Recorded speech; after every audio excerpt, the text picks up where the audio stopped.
जय मसीह के दोस्तों, आराधना संदेश चैनल पर हम आपका हृदय से स्वागत करते हैं और आशा करते हैं आप प्रभु यीशु मसीह में बहुत आनंदित और मग्न होंगे, सुरक्षित होंगे। आज फिर हम आपके लिए एक वीडियो लेके आए हैं और वीडियो का शीर्षक है यीशु का चेला बनने का मूल्य और उसका अर्थ।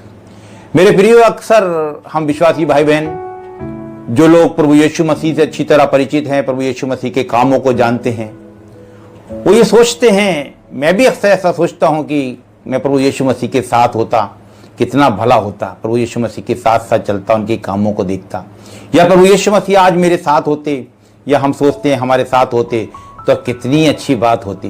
लेकिन प्रियो, प्रभु यीशु मसीह का चेला बनना, प्रभु यीशु मसीह के साथ चलना इतना आसान नहीं है, ऐसा हम बाइबल में पढ़ते हैं। हम लूका रचित सुसमाचार और उसका 9वां अध्याय, उसके कुछ वचनों के द्वारा हम देखेंगे कि प्रभु यीशु मसीह के चेला बनना कितना कठिन है। हम उसके 57 वचन से पढ़ेंगे आगे। लूका रचित सुसमाचार उसका 9वां अध्याय उसके 57 वचन से।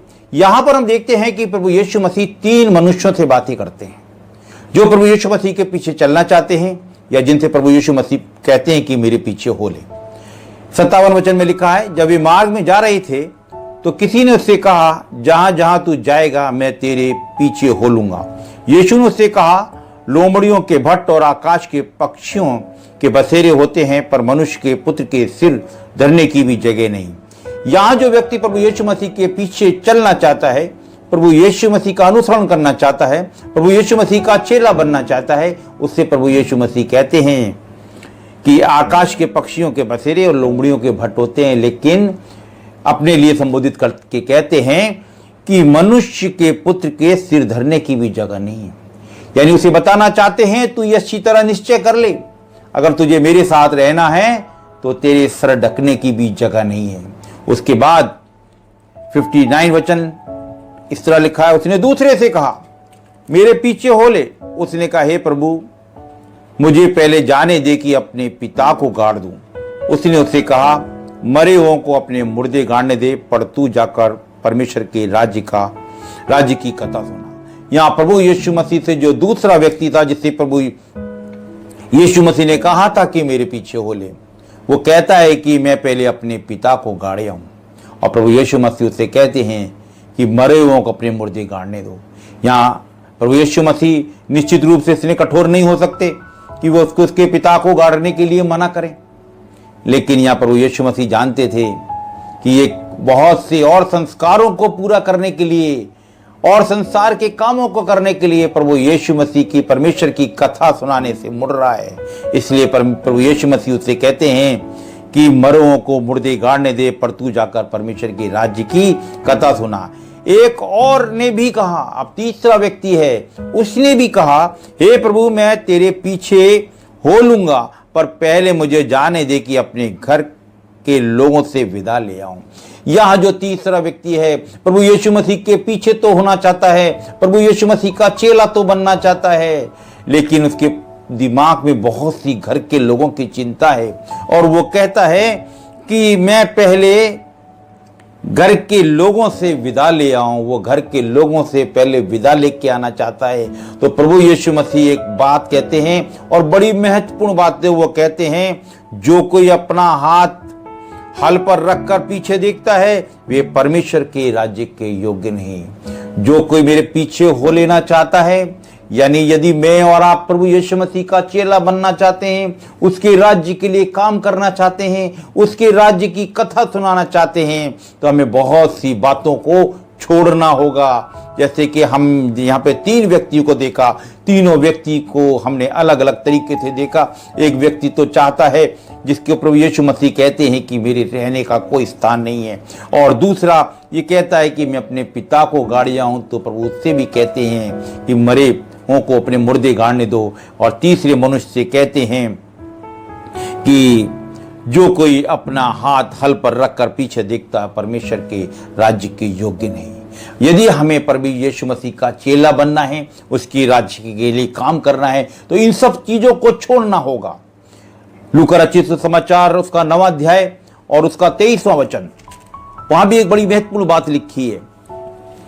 उसने सबसे कहा, यदि कोई मेरे पीछे आना चाहे तो अपने आपे से इनकार करे और प्रतिदिन अपना क्रूस उठाकर मेरे पीछे हो ले। यहां लिखा है कि वो अपने आपे से इनकार करे, उसे अपने आपे से इनकार करना होगा, अपनी बहुत सी बातों को छोड़ना होगा, अपने बहुत से सुख चैन आराम को छोड़ना होगा, और उससे भी कठिन बात लिखी, प्रतिदिन अपना क्रूस उठाए हुए मेरे पीछे चले। हर दिन उसे प्रभु यीशु मसीह की तरह क्रूस उठाना है, बहुत से दुखों को उठाना है, तभी प्रभु यीशु मसीह के चेले बन सकते हैं, तभी हम प्रभु यीशु मसीह के पीछे चल सकते हैं। सोचते तो हम बहुत कुछ हैं, हम प्रभु यीशु मसीह के चेले बन जाएं, परंतु बड़ी अच्छी बात होगी, प्रभु यीशु मसीह की बहुत सी आशीषें हमारे साथ होंगी। लूका रचित सुसमाचार उसका 9वां अध्याय और 30वें वचन में एक और बात लिखी है जो प्रभु यीशु मसीह के चेलों के लिए लिखी है। जो लिखा है, और उसने कहा, मार्ग के लिए कुछ ना लेना। ये अपने चेलों से कह रहे हैं कि मार्ग के लिए कुछ ना लेना, ना तो लाठी, ना झोली, ना रोटी, ना रुपये, और ना 2-2 कुर्ते। और परमेश्वर की कथा सुनाने के लिए आज हम कहीं बाहर जाना चाहते हैं, कोई प्रचारक प्रचार करने दूसरी स्थान पर जाना चाहता है, तो सबसे पहले वो अपने आने जाने की सुख साधन को देखता है, अपने आराम को देखता है। लेकिन प्रभु यीशु मसीह बहुत कुछ कह रहे हैं, कुछ ना लेना, ना लाठी, अपनी सुरक्षा के लिए कुछ ना लेना। जबकि एक प्रचारक कहीं जाता है तो पहले प्रश्न करता है, मेरी सुरक्षा का क्या इंतजाम किया गया है। कहता, लाठी ना लेना और ना झोली लेना, अपने साथ कुछ भी ना लेना कि जिसमें से कुछ लेके, जिसके लगेज के अंदर कुछ लेके जाए या लेके आए, ऐसा कुछ ना लेना। और ना रोटी तक की चिंता करने के लिए प्रभु यीशु मसीह अपने चेलों को मना करते हैं। और ना रुपयों का तो हम बहुत ही बड़ा सहारा लेते हैं। यदि हम कहीं जाते हैं तो सबसे पहले रुपयों का इंतजाम करते हैं, अपना पर्स देखते हैं, अपना ATM कार्ड देखते हैं, ऐसी बहुत सी सुरक्षाओं को देखते हैं जो आर्थिक सुरक्षाएं होती हैं। लेकिन प्रभु यीशु मसीह कहते हैं, ना रुपया लेना और ना 2-2 कुर्ते। ना अगर हम कहीं जाते हैं दूसरे स्थान पर, या हम किसी और लोगों को देखते हैं जो प्रचार करने के लिए, कथा सुनाने के लिए जाते हैं, अलग अलग ड्रेसेस। अगर 3 दिन की कन्वेंशन है तो 3 दिन अलग अलग ड्रेस, अलग अलग टाई होनी चाहिए। लेकिन यहाँ प्रभु यीशु मसीह बड़ी अद्भुत बात कहते हैं। लूका रचित सुसमाचार 10वें अध्याय और उसके 5वें वचन में ऐसा लिखा है, जिस किसी के घर में जाओ उसी घर में रहो, और जो कुछ उनसे मिले वही खाओ और पियो। बहुत सी बातें, बहुत सी निर्देश यहाँ पे हमने देखा है कि परमेश्वर के वचन के सेवकों के लिए, जो वचन परमेश्वर के वचन की कथा सुनाते हैं, उनके लिए बहुत से इंस्ट्रक्शन दिए हैं। आज के समय के अनुसार निश्चय है हम बहुत से प्रचारक लोग अपने खाने की अच्छी व्यवस्था देखते हैं, अपनी सुरक्षा देखते हैं, अपने पहनने के बहुत सी अच्छी ड्रेसेस देखते हैं। बड़ी अच्छी बात है, इन सब बातों का ध्यान रखते हैं, और मैं कहता हूँ रखना भी चाहिए इन सब बातों का ध्यान। लेकिन इन सब बातों के पीछे या इन सब बातों को प्राथमिकता देने में कहीं हम वचन के प्रचार को हल्के में ना ले लें। ऐसा ना हो वचन की गंभीरता को कम समझें। इन सब के साथ बहुत ज़रूरी है कि हम परमेश्वर के वचन को फैलाने में, चाहे हमें दुख भी उठाना पड़े, चाहे ये सुख सुविधाएं ना भी मिले, लेकिन वचन के प्रचार में हमें ढील नहीं देनी है, किसी तरह की कोई कमी नहीं छोड़नी है।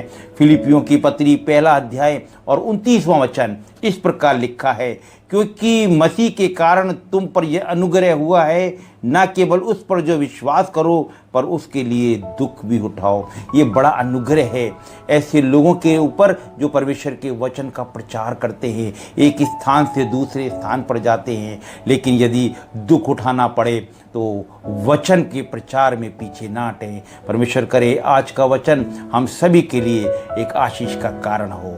आमीन।